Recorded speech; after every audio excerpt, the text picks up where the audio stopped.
Praise the lord. దేవునికి మహిమ ఘనత ప్రభావములు కలుగునుగాక. ప్రేమైనటువంటి జీవం కలిగిన దేవుని కుటుంబమా, దైవ సమాజమా, దేవుడు మనల్ని ప్రేమించి మరొక నూతన దినం ఇచ్చినందుకు దేవాతి దేవునికి హృదయపూర్వక కృతజ్ఞతాస్తుతులు చెల్లిస్తున్నాను.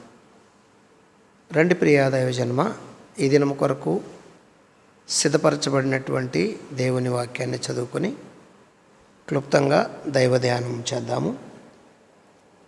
అపోస్తుడైన యోహాను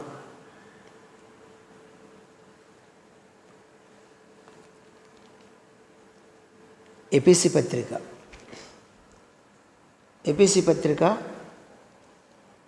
అపోస్తుడైన పౌలు రాసినటువంటి ఎపిసి పత్రిక 6వ అధ్యాయము 14వ వచనాన్ని చదువుకొని ఈ దినము దైవ ధ్యానము చేద్దాం రండి. ఏలయనగా మీ నడుమునకు సత్యమును దట్టి కట్టుకొని నీతియను మైమరువు తొడుగుకొని పాదములకు సమాధాన సువార్త వలనైన సిద్ధ మనస్సును జోడు తొడుగుకొని నిలువబడుడి. ప్రార్థన చేద్దాం. పరిశుద్ధుడు, ప్రేమ కలిగిన తండ్రి, స్తోత్రాలు, కృతజ్ఞతలు చెల్లిస్తున్నాను. చదవబడిన వాక్యాన్ని ప్రభువా ఇరిచి మాకు వడ్డించి మీ ఆహారమును భుజించే శక్తిని మాకు అనుగ్రహించండి. ప్రభువా నాతో మాట్లాడండి, అందరితో మాట్లాడండి. నీ దాసుని మీ శిలువ రక్తంతో కడిగి శుద్ధీకరించి మాట్లాడమని ప్రార్థిస్తూ మహిమ పొందమని యేసయ్య నామములో స్తుతించి ప్రార్థిస్తున్నాను తండ్రి, ఆమేన్. హల్లెలూయా. దేవునికి స్తోత్రం. క్రీస్తునందు నాకు అత్యంత ప్రియమైనటువంటి జీవము కలిగిన దేవుని కుటుంబమా, దైవ సమాజమా, దేవుడు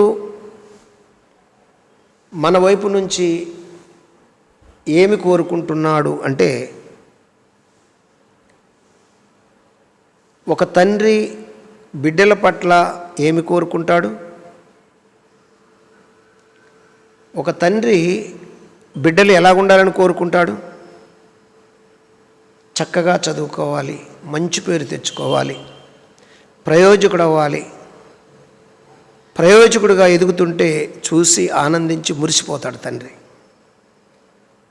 అలాగే పరలోకపు తండ్రి, మనల్ని కన్న తండ్రి, మనల్ని పెంచుతున్న తండ్రి, తన స్వరక్తమిచ్చి సంపాదించిన తండ్రి,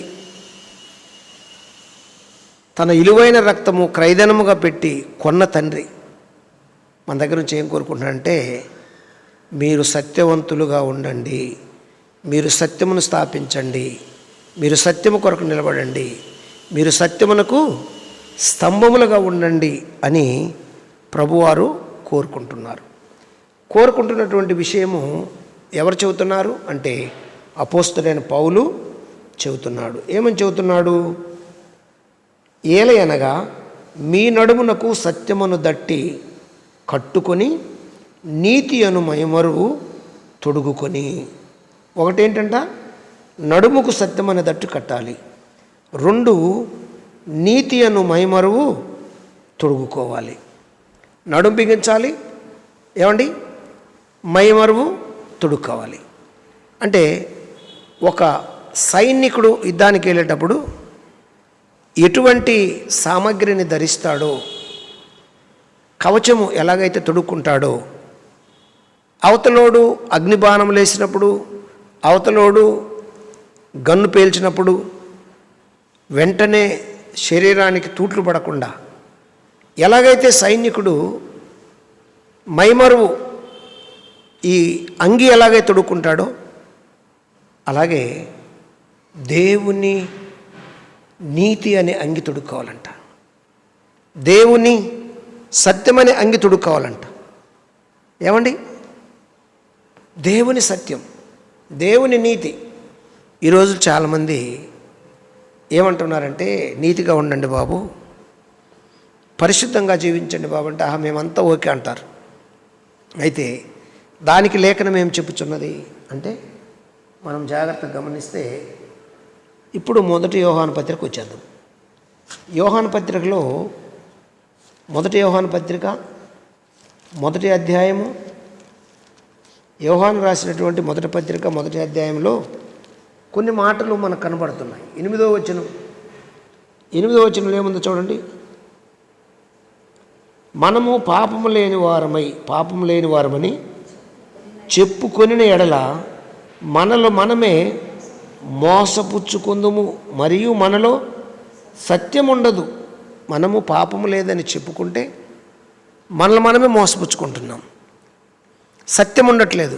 అట్లా కాకుండా ఇదిగో నా శరీరములో, నా అవయవాలలో పాప నియమము ఉన్నది, పాప మరణ నియమము ఉన్నది.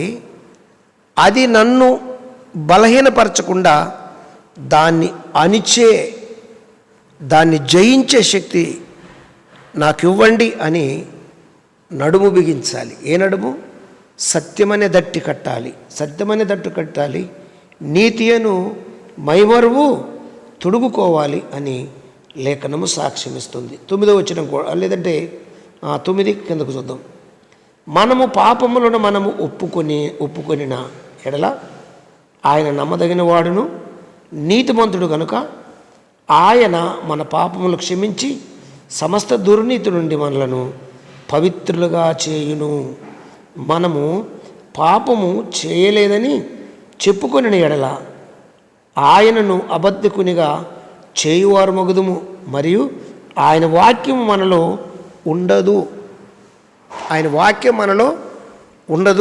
అంటే ఒప్పుకొని విడిచిపెట్టి నీ సత్యాన్ని నేర్చుకుంటాను ప్రభు అని చెబితే మంచిదే, కానీ అలా చెప్పకుండా నాకేమి కొదువా, నేను నీతిమంతునిగా కనపరుచుకోవాలని నీలో ఉన్న లోపాలన్నీ కప్పుకుంటూ వస్తే నువ్వు అబద్ధికుడు అవుతావు అని లేఖనం ఏం చేస్తుంది? సాక్ష్యం ఇచ్చుచున్నది. హల్లెలూయా! లేఖనం సాక్ష్యం ఇచ్చుతున్నది దైవజనాంగమా. అందుకనే రోమపత్రికలో పౌలు భక్తుడు ఏమంటాడు చూడండి. 8వ అధ్యాయము, రోమపత్రిక 8వ అధ్యాయము 31, 33 మనం చూస్తే, ఇట్లుండగా ఏమందుము, దేవుడు మన పక్షమునుండగా మనకు విరోధి ఎవడు? దేవుడు మన పక్షము ఉండగా మనకు విరోధి ఎవడున్నాడు? ఎవడూ లేడు. చూడండి, దేవుని చేత ఏర్పరచబడిన 33 వచ్చిన చదువుతున్నాను. దేవుని చేత ఏర్పరచబడిన వారి మీద న్యారము మోపువాడు ఎవడు? నీతిమంతులుగా తీర్చువాడు దేవుడే. శిక్ష విధించువాడు ఎవడు? చనిపోయిన క్రీస్తు యేసే అంతేకాదు, మృతుల్లో నుండి లేచిన వాడును, దేవుని కుడిపార్శ్వమునున్నవాడును, మన కొరకు విజ్ఞాపనము కూడా చేయువాడునే. చూసారా?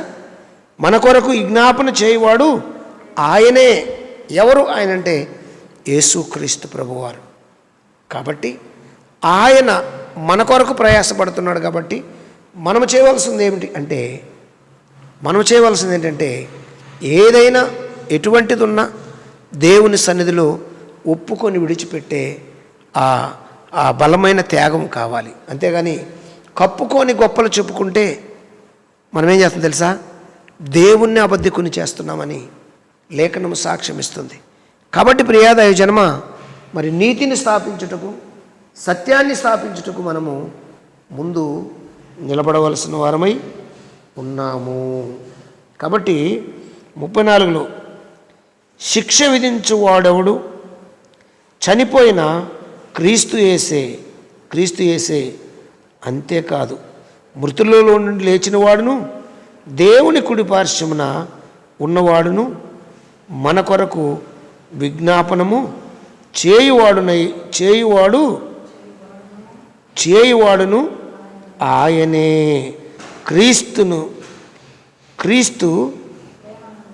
క్రీస్తు ప్రేమ నుండి మనలను ఎడబాపువాడు ఎవడును శ్రమ అయినను, బాధ అయినను, హింస అయినను, కరువు అయినను, వస్త్రహీనత అయినను, ఉపద్రోహమైనను, ఖడ్గమైనను మనలను ఎడబాపునా.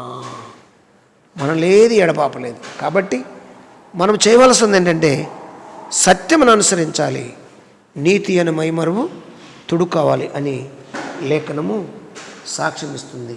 ప్రియాదైవజనమ, కాబట్టి ఈ అంశంలో కొంత ముందుకు వెళ్దాం. రేపు చదువుకుందాము, రేపు ధ్యానం చేద్దాం. ఓకేనా? మూలవాక్యం చదువుకొని ప్రార్థన చేద్దాం. రండి. మూలవాక్యంలో ఎఫెసీయులకు రాసిన పత్రిక 6వ అధ్యాయం 14వ వచనంలో ఏముంది? ఏమండి? 6:14లో ఏలయనగా మీ నడుమునకు సత్యమును దట్టి కట్టుకొని నీతి అను మైమరువు తొడుగుకొనుడి. సత్యమును దట్టి కట్టుకొని నీతి అనే మైమరువు తొడుక్కోవాలి. అంటే సత్యమని దట్టి కట్టాలి నడుముకు, నీతి అనే మైమరువు చొక్కాలా తొడుక్కోవాలి. ప్రతి సాతానిసనే అగ్నిబాణాలు ఎదుర్కోవటానికి సిద్ధపడాలి అని లేఖనం ఏం చేస్తుంది? సాక్ష్యమిస్తుంది. రండి ప్రియదయ జన్మ, ప్రార్థన చేద్దాం. మిగతా సబ్జెక్టు రేపు, మిగిలిన విషయాలు రేపు మాట్లాడుకుందాం. ప్రార్థన చేద్దామా? పరిశుద్ధుడు, ప్రేమ కలిగిన తండ్రి, స్తోత్రాలు. ఇతబడిన వాక్యం అందరికీ అర్థమయ్యేలాగా అందరి హృదయాలు ముద్రించమని ప్రార్థిస్తూ ఫలింపచేయండి స్వామి. కార్యసిద్ధి కలుగు చేయండి. మహిమ ఘనత పొందమని యేసు నామములో స్తుతించి ప్రార్థిస్తున్నాను తండ్రి. ఆమేన్. God bless you. దేవుడు మిమ్మల్ని దీవించును గాక. ఆమేన్.